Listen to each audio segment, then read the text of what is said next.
na po yung suso na inayos ko kahapon na para, Diyos ko, isang araw ata akong naglinis nito.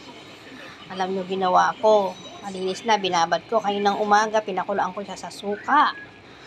Ayan, tapos tinapon ko ulit yung tubig na may suka. Pinakulang ko ulit siya. Nilagyan ko naman siya ng asin para pumasok yung ano dun sa lasa, yung asin, di ba? Tapos, inalis ko na ulit. Ewan ko lang po kung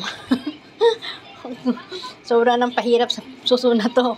Ngayon, ayos na lahat yun. Hinugasan ko ng hinugasan. Kasi hindi ako marunong talaga magluto nito. Ngayon, eto na siya. Nilagyan ko na siya ng gata. Ayan po. Nilagyan ko siya ng gata. Nilagyan ko siya ng sibuyas, bawang, at maraming luya. Ayan. Ngayon, anuhan natin ng sili. Para masarap siya. Medyo maanghang-anghang, di ba po? Pero yung sili natin hindi buo, kundi powder. Ayan, powder po ito. Ayan. Mag-ingat po tayo at meron daw pong lindol. Mag-ingat po kayo. Huwag na patuloyin ni Lord. Lord. Huwag na tayo magdasal po tayo. Na nandito tayo sa bansang mahilig. Malindol-lindol. Kahit saan po naman may lindol. Pero gabayan po tayo ni Lord.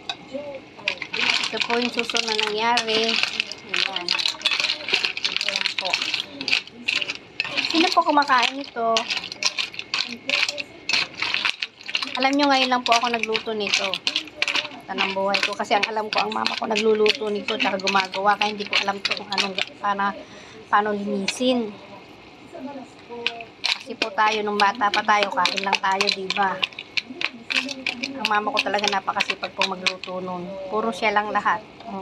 Tapos, pati ate Diling ko ang kasama niya maghiwa-hiwa, mag-ano-ano. Kasi bata pa ako nun eh. Yan po ang ating suso na pinahirapan ko masyado. Nilinis ko ng husto. Talagang kiniskis ko siya ng kiniskis. Tapos, ginawa ko dyan. Naawa din ako. Pagkatapos ilang hugas habang may kulay pa na parang mga brown. Sige, hanggang sa hindi lumilinaw yung tubig. Ngayon, ginawa ko po, pinakuluan ko, nilagyan ko ng suka, asin. Yan, lang ko. Tapos, binuhos ko ulit yung tubig. Pinaliguan ko lang siya ulit.